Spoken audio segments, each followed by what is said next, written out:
I built a successful business with my bare hands, while my wife built a web of lies in our bedroom. When she left me for her perfect man, bragging about his wealth, success, and sophistication, I was devastated. But just 1 week after our divorce, I ran into them at the farmer's market. The moment I saw this perfect husband she'd traded me for, I couldn't stop laughing. Sometimes karma delivers its punchline in person. My name is Lloyd Wells. I'm 38 years old, and I run a small but successful business manufacturing specialized camping and survival gear. I've always been hands-on, preferring the workshop to an office, creating equipment that actually helps people when they're out in the wilderness. That drive to build something real and useful is what's gotten me through the toughest times of my life. It all started 5 years ago when I visited my Aunt Margaret in Cedar Springs. She'd been after me for weeks to come by, claiming she'd thrown her back out and needed help rearranging some furniture. That was Aunt Margaret for you. Never actually needing help, but always finding excuses to check up on me after my folks passed. "You're not getting any younger, Lloyd," she reminded me as I moved her perfectly fine coffee table 3 inches to the left. "A man your age should be settled down." I laughed it off. "Aunt Margaret, my business is taking off. I barely have time to sleep, let alone date." "Excuses, excuses." She waved dismissively. "Oh, before I forget, my friend from church is stopping by. Such a sweet girl. That should have been my first warning." Aunt Margaret's stopping by friends were never coincidental. When the doorbell rang 30 minutes later, I opened it to find Gina standing there. Auburn hair, confident smile, designer purse that probably cost more than my first car. She wasn't what I expected from one of my aunt's church friends. "You must be Lloyd," she said, extending her hand. "I'm Gina. Margaret talks about you constantly." "All lies, I promise," I replied, earning a light laugh. She breezed past me to greet my aunt, and honestly, I didn't think much of her. Pretty, sure, but there was something calculated in her movements that didn't register then, but makes perfect sense now. After some awkward small talk about the church fundraiser, Gina left, and I thought that was that. 3 weeks later, I was back at Aunt Margaret's. This time, she actually needed help. Her water heater had gone out. I was elbow deep in pipes when I heard the front door open and close. "Margaret, it's Gina. I brought those recipe cards you asked for." And there she was again, but this time she stayed, helping my aunt organize her kitchen while I fixed the water heater. Every so often, I catch her glancing my way. By the time I finished the job, we'd somehow agreed to exchange numbers. As I drove home that evening, I had this strange feeling in my gut. Not excitement, exactly. More like I just stepped onto a path without looking where it led. If I'd known then what was waiting at the end of that path, I would have turned my truck around and never looked back. The first few months with Gina felt like a whirlwind. Our phone calls would stretch into the early morning hours, her laugh coming through the speaker as I paced around my workshop, finishing orders while we talked. "You never stop working, do you?" Gina asked during one of our late-night calls. "The business doesn't run itself," I replied, testing the waterproof seal on a new survival kit design. "Plus, I actually enjoy what I do." "I wish I could say the same about my job," she sighed. Gina worked as a client liaison at a luxury fitness center, bringing in corporate accounts. It pays the bills, but it's not exactly fulfilling. When I finally asked her out properly, I took her to my favorite spot, a lookout point overlooking the valley where you could see the whole town below. I'd packed some of my prototype camping gear to make us dinner under the stars. "Most guys just go with restaurants for first dates," Gina said, watching me set up my compact cooking system. "I'm not most guys," I replied simply, adjusting the flame. "And I figured you'd appreciate seeing what I actually do instead of just hearing about it." She seemed impressed, and over the next year, we fell into a comfortable rhythm. We'd spend weekends hiking or testing my newest gear designs, weeknights talking about everything and nothing. Aunt Margaret was beside herself with joy. "I knew you two would hit it off," she declared at Sunday dinner, about 8 months in. "When's the wedding?" "Margaret." Gina laughed, but she didn't seem opposed to the idea. I was more cautious. "We're taking our time," I answered, and Gina shot me a look I couldn't quite read. After nearly 2 years of dating, I proposed on the same lookout point where we had our first date. Gina said yes immediately, tears in her eyes, as she admired the ring I'd saved months to buy. "You've made me the happiest woman alive," she whispered. The engagement was long, another 18 months. I wanted to be absolutely sure, and I was focused on growing my business to create the stability I thought we needed. "You're overthinking it," my buddy Rick told me one night. "If you're sure she's the one, what's the wait for?" But I wasn't entirely sure, not deep down. There were moments when Gina's eyes would go cold when she thought I wasn't looking, or she'd make comments about my little camping business to her friends that set off alarm bells in my head. I ignored those warnings, though, convinced myself that every relationship had rough spots, that the foundations we'd built over 3 years of dating were solid enough to weather any storm. Man, was I wrong about that. The wedding was everything Gina wanted: elegant, expensive, and with enough people to fill a small stadium. Not exactly my style, but seeing her happy made it worthwhile. At least that's what I told myself as I watched our savings account drain faster than a leaky canteen. "It's only one day," Gina reminded me whenever I questioned another extravagant addition. "Don't you want our wedding to be perfect?" The ceremony went off without a hitch. Aunt Margaret dabbed at her eyes the entire time, convinced she'd orchestrated the match of the century. Maybe she had, just not in the way she thought. 2 weeks after returning from our honeymoon in Cancun, I received a call that would change everything.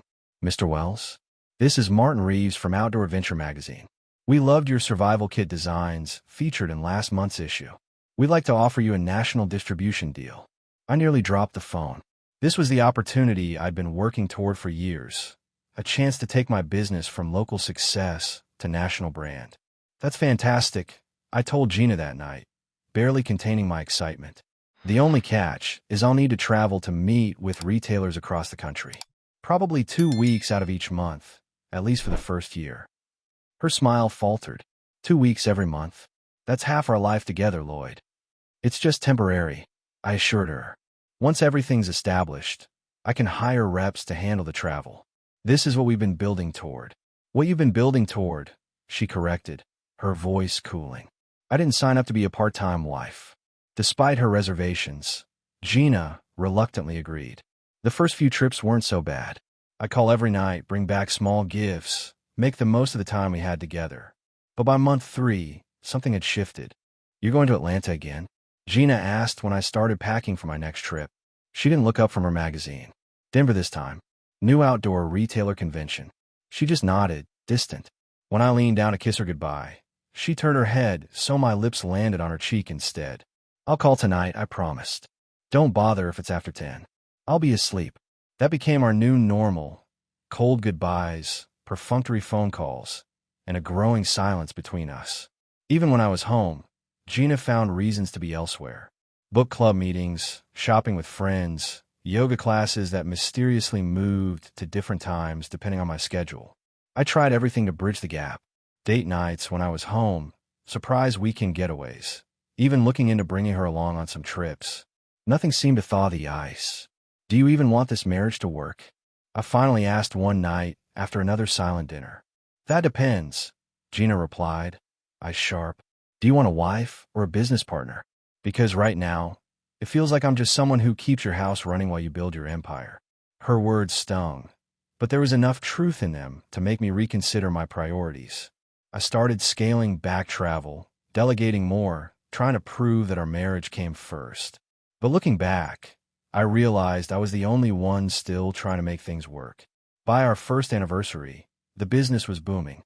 My survival kits were in stores across the country, and orders for custom expedition gear were pouring in faster than I could fulfill them. I should have been on top of the world, but instead, I felt like I was fighting a losing battle at home. I was thinking we could go back to that lookout point for our anniversary, I suggested one morning. Camp out under the stars like our first date. Gina glanced up from her phone. "Can't. I promised Melissa I'd help with the charity auction that weekend." "The one you mentioned is 3 weekends from now," I pointed out, trying to keep the frustration from my voice. "Is it?" She frowned. "Must have got my dates mixed up. Either way, I've already committed." I let it slide, just like I've been letting everything slide lately. The mysterious text messages she'd hide when I walked into the room. The late nights with colleagues. The new clothes and hairstyles that weren't for my benefit. With manufacturing demands increasing, I had to hire additional staff for the workshop. One of them, Jake, quickly became my right-hand man, handling operations whenever I needed to travel. "Boss, you look like hell," Jake commented one Monday morning when I came in after a particularly tense weekend at home. Just tired, I mumbled, throwing myself into work. Woman troubles? He asked, handing me a much-needed coffee. I hesitated, then nodded. Jake was divorced, had been through the ringer himself. Let me guess, you're killing yourself building something for both of you, but she's acting like it's just for you. His accuracy was unsettling. Something like that. Been there, he sighed. My ex was the same way. Nothing was ever enough. I brushed off his concern, convinced Gina, and I just needed to reconnect. That weekend, I surprised her by coming home early from a business trip, armed with flowers and reservations at her favorite restaurant. The house was eerily quiet when I walked in. Her car was in the driveway, but she didn't answer when I called her name. I headed upstairs, flowers in hand, rehearsing what I'd say about making more time for us. That's when I heard it, her laugh, muffled but distinct, coming from our bedroom. Then a man's voice, too low to make out the words. I froze, blood turning to ice in my veins, flowers forgotten as they slipped from my fingers onto the hallway carpet. Every instinct told me to burst through that door, but something stopped me. Maybe it was pride, or maybe some part of me already knew our marriage was beyond saving. Instead, I walked quietly back downstairs, grabbed my truck keys, and drove straight to the workshop. I spent the night on the old couch in my office, staring at the ceiling, replaying every moment of our relationship, and wondering where exactly I'd lost her, or if I'd ever really had her at all. The next morning, I returned home like nothing had happened, pretending I'd just gotten in from my trip. Gina was in the kitchen, casually scrolling through her phone, not even looking up when I walked in. "How was Denver?" she asked, her tone so disinterested it barely formed a question. "Productive," I answered, dropping my bags by the stairs. I couldn't bring myself to go into details, not after what I'd heard. Landed 6 new accounts. That's nice. She finally glanced up, and, for a split second, I thought I caught guilt in her eyes. But it vanished so quickly I might have imagined it. That weekend, I threw myself into work like a man possessed. The workshop became my sanctuary, the one place where everything still made sense. I told Gina I had urgent orders to fill, which wasn't entirely a lie. The national distribution deal had indeed generated more business than I could comfortably handle. "Don't you ever take a day off?" Jake asked Sunday afternoon, finding me hunched over a workbench when he stopped by to pick up supplies. "Not lately," I admitted, not looking up from the survival kit I was assembling. He leaned against the doorframe, arms crossed. "Avoiding something at home?" I set down my tools with a sigh. "That obvious? Only to someone who's been there." He paused, choosing his words carefully. "You know, my ex-wife, she had this way of making me feel like I was the one failing, even when she was the one sneaking around." My head snapped up. Who said anything about sneaking around? Jake held up his hands. "Nobody. Just saying, if she is, that's on her, not you." I nodded but said nothing. Wasn't ready to voice my suspicions, as if speaking them aloud would make them real. The following weeks fell into a pattern. I'd travel for business, come home to an increasingly distant wife, then escape to my workshop whenever possible. Gina stopped asking about my trips, and I stopped pretending to believe her excuses for being out late. One night, after a particularly tense dinner where we barely exchanged 10 words, I decided to check our phone bill. 3 numbers appeared repeatedly in Gina's call log. Her mother, her best friend Melissa, and one I didn't recognize with a local area code. This unknown number had dozens of calls, often late at night when I was traveling. The longest was 78 minutes, starting at 11:42 p.m. on a Tuesday when I was in Chicago. My stomach nodded as I saved the number in my phone, simply as question mark. Part of me wanted to call it right then, to hear the voice on the other end. But another part, the part that still clung to denial, couldn't face it yet. Instead, I poured myself a whiskey and stepped out onto the back deck, staring at the stars and wondering when exactly my life had derailed so completely. "Working late again tomorrow?" Gina asked casually when I came back inside, not looking up from her reality show. "Probably," I lied, already planning to park down the street and watch who came to visit while I was supposedly working late. "Don't work too hard," she said with a smile that didn't reach her eyes. "Wouldn't dream of it," I replied, the bitter taste of suspicion overwhelming the lingering whiskey. The next day, I told Gina I'd be at the workshop until at least 10 o'clock, finalizing designs for a new product line. In reality, I parked my truck 3 blocks away, then circled back on foot, positioning myself behind the neighbor's hedge with a clear view of her driveway. I felt ridiculous, a grown man hiding in bushes to spy on his own house. But the need to know the truth outweighed my pride. At 7:45 p.m., headlights swept down our street. A silver BMW I didn't recognize pulled into our driveway, parking where my truck usually sat.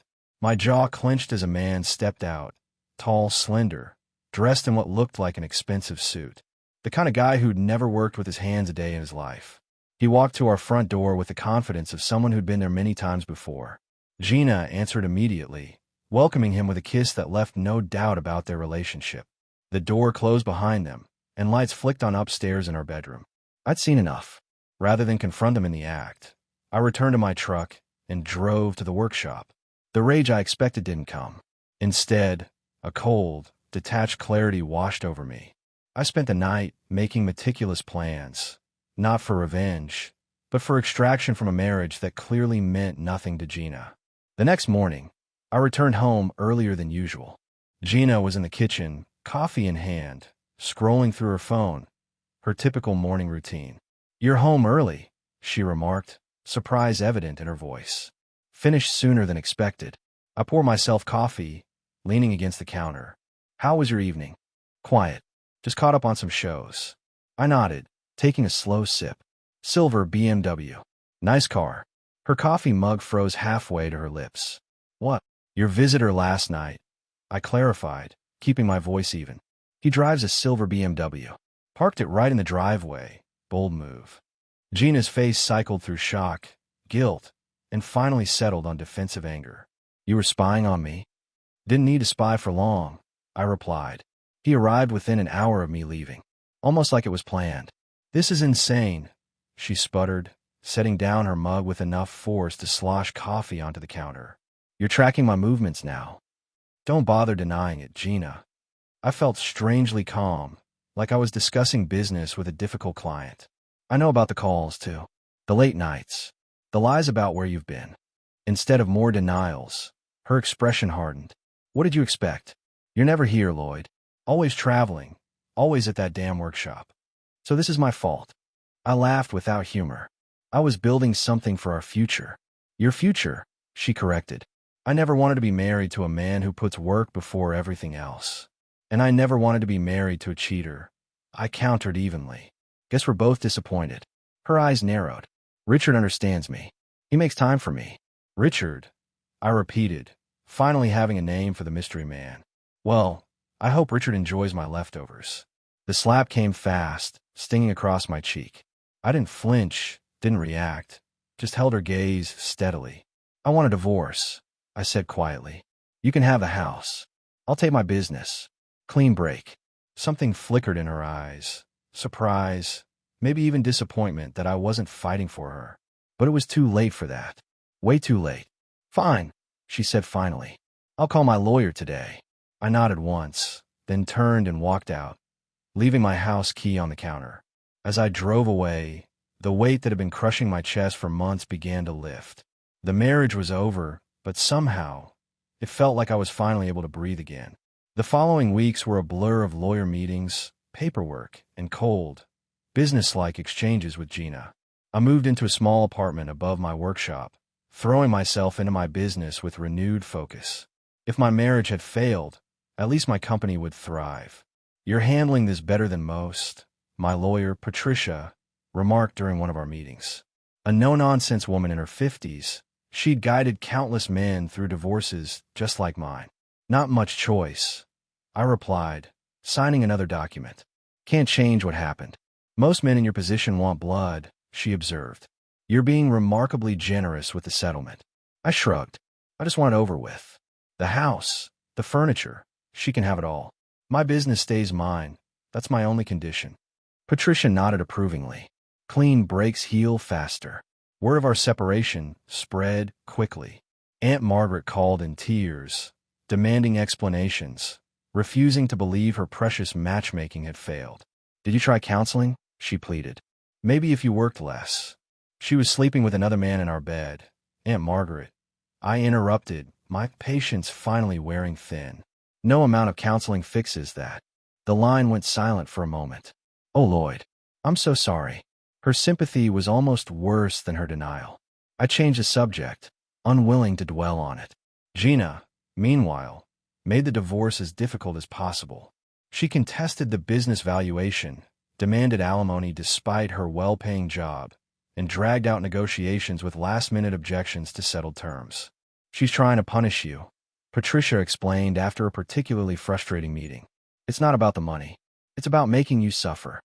One rainy evening, I returned to my workshop after a supplier meeting to find Gina waiting for me. She looked smaller somehow, less intimidating than she once had. "What are you doing here?" I asked, setting down my dripping umbrella. "I want to talk. Without the lawyers." She attempted a smile that didn't reach her eyes. "Remember when things were good between us?" "Vaguely," I replied, keeping my distance. "What do you want, Gina?" "Maybe we moved too fast with the divorce." She stepped closer. "We could try again. Richard was a mistake." I almost laughed. "A mistake you made repeatedly, in our bed for months." Her expression hardened. "I'm trying to apologize." "No, you're trying to manipulate me." I corrected her. "Let me guess. Richard dumped you." The flash of anger in her eyes confirmed my suspicion. "Get out," I said quietly. "The only communication I want from you is through our lawyers." "You'll regret this," she hissed, grabbing her purse. "You think you can just replace me?" "I don't need to replace you," I answered calmly. "Being alone is already an upgrade." After she stormed out, Jake emerged from the back office. "Boss, you okay?" I heard voices. I nodded, suddenly exhausted. "How much of that did you hear?" "Enough," he admitted.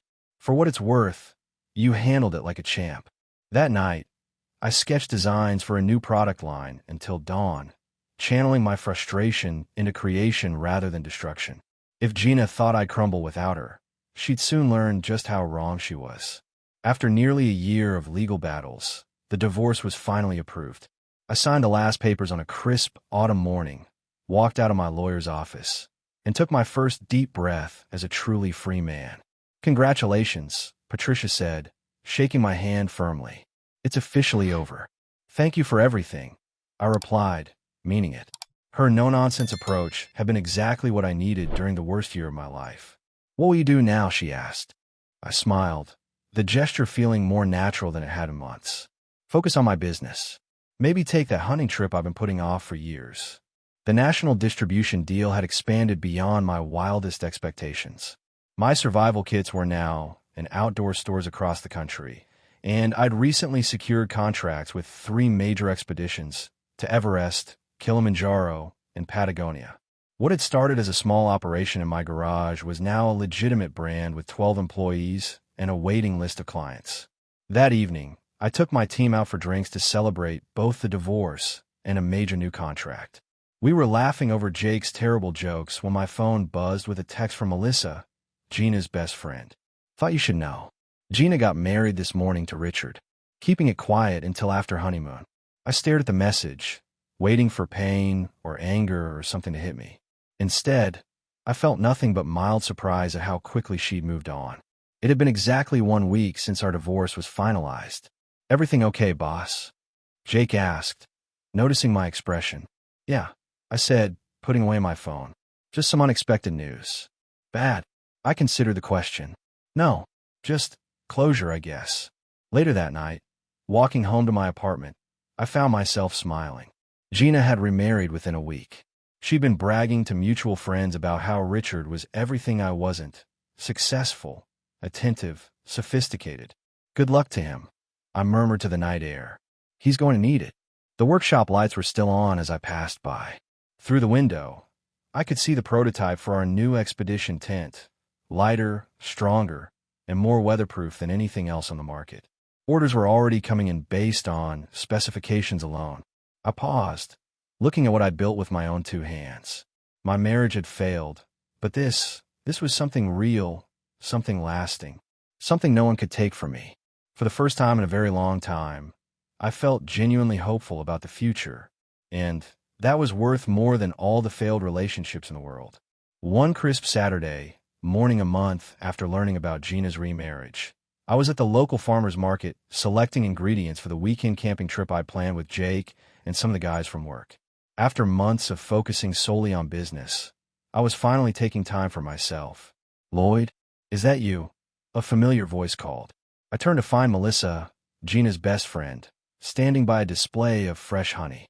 Unlike most of Gina's social circle who'd sided with her after the divorce, Melissa had remained neutral, even warning me about the remarriage. "Hey, Melissa, how's life?" "Can't complain," she replied, then lowered her voice. "Have you heard from Gina lately?" "Not since the divorce," I answered honestly, though I heard about the wedding. Melissa glanced around before leaning closer. "Well, they're back from the honeymoon. Gina's been parading Richard around, telling everyone he's the perfect husband she always deserved." I couldn't help but chuckle. "Good for her. Hope she's happy." "That's surprisingly generous of you," Melissa remarked, studying my face. I shrugged. Life's too short for grudges. As we chatted, I spotted a couple entering the market. The woman was unmistakably Gina, her arm linked through a man's who must be the infamous Richard. I steel myself for the inevitable awkward encounter. Gina noticed me first. Her steps faltered before she deliberately straightened her spine and tugged Richard forward, a challenging gleam in her eye. "Lloyd," she greeted coolly. "What a surprise." "Gina," I nodded, then extended my hand to Richard. "And you must be Richard. Congratulations on the wedding." As Richard reached to shake my hand, I got my first good look at the man Gina had left me for, the perfect husband she'd been raving about. He was at least 10 years older than me, with an expensive haircut that failed to hide his receding hairline. His handshake was limp, his smile nervous. His designer clothes couldn't disguise his soft physique, and the gold watch on his wrist screamed, "Trying too hard." "Lloyd," he nodded. "Gina's told me all about you." "I bet she has," I replied, unable to suppress a smile. This was the sophisticated, successful man she'd betrayed our marriage for. This nervous, middle-aged guy who kept glancing at Gina for approval. Gina must have read my thoughts because her eyes narrowed. "Richard is a financial consultant. He just made partner at his firm." "Impressive," I said, genuinely meaning it. The guy clearly excelled at something, even if it wasn't projecting confidence. Richard fiddled with his watch. "Gina mentioned you make camping equipment." "Survival gear," I corrected. "Just landed contracts with 3 major international expeditions." Gina looked surprised. Clearly, she hadn't been keeping tabs on my business. As the conversation hit a lull, I couldn't help but smile. "Well, I should finish my shopping. Great meeting you, Richard." "Gina, take care." Walking away, I heard Melissa make an excuse to follow me. "Was that as satisfying as it looked?" she whispered once we were out of earshot. I laughed, a genuine, belly-deep laugh that felt cleansing. "You have no idea. Life has a funny way of working out." 2 years after my divorce from Gina, my company had grown beyond anything I could have imagined. We'd expanded to a larger facility, hired 27 employees, and our gear was being used on expeditions across all 7 continents. The struggling had paid off in ways I hadn't dared to dream. The satellite phone prototype passed all field tests, Jake reported one afternoon, dropping a stack of reports on my desk. As my right-hand man and now operations manager, he oversaw product development while I handled client relationships. "Outstanding," I replied, flipping through the data. "Let's move forward with production." "Already on it, boss." Jake paused at the door. "By the way, that new investor is here for your meeting. Lisa Peterson. Want me to send her in?" I nodded, straightening my desk. The investment would help us expand into international markets faster than we could manage on our own. Lisa wasn't what I expected. Instead of the power-suited executive I'd imagined, she walked in wearing hiking boots and cargo pants, her dark hair pulled back in a practical ponytail. Her handshake was firm, her eyes sharp and intelligent. "Your workshop is impressive," she said, taking a seat.